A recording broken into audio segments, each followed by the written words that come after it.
Les fonctions cognitives sont les compétences qui nous permettent d'interagir avec notre environnement. Pour faire simple, on reçoit de nos sens des informations, le cerveau les analyse et envoie ses consignes pour que l'on réagisse de manière appropriée. Ce sont les fonctions cognitives qui nous permettent aussi d'apprendre à parler, d'acquérir du vocabulaire, de trouver le bon mot, d'exprimer et comprendre des idées complexes. Dans les fonctions cognitives, on a aussi la mémoire. Enfin, les mémoires.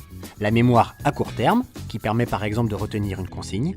La mémoire à long terme, qui va faire que l'on va se souvenir du concert de l'année dernière et qui va ancrer par exemple le nom de nos parents pour toute notre vie. Parfois, on a l'impression qu'on a des problèmes de mémoire, alors que ce n'est pas elle qui nous fait défaut.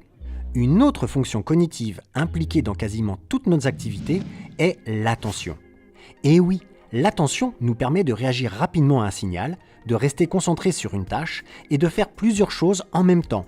Par exemple, écouter le prof, prendre des notes tout en ignorant le bazar qui nous entoure.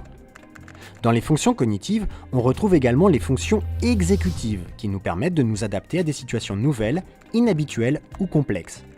Par exemple, tous les jours je prends mon bus qui suit toujours le même itinéraire. Si je le rate, mon cerveau va bloquer mes routines et habitudes pour que je puisse m'adapter à cette nouvelle situation.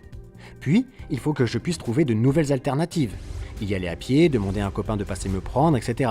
Ainsi, je vais me montrer flexible face à cette situation et utiliser mes capacités de raisonnement.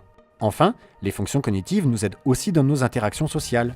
Percevoir les émotions des autres, comprendre leurs intentions, leur état d'esprit sont autant d'informations qui nous permettent donc de mieux interagir avec les autres.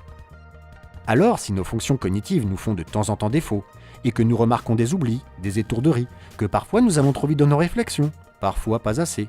Bref, pour en savoir plus sur ces difficultés et comment y faire face, nous vous invitons à regarder notre prochaine vidéo sur les stratégies cognitives.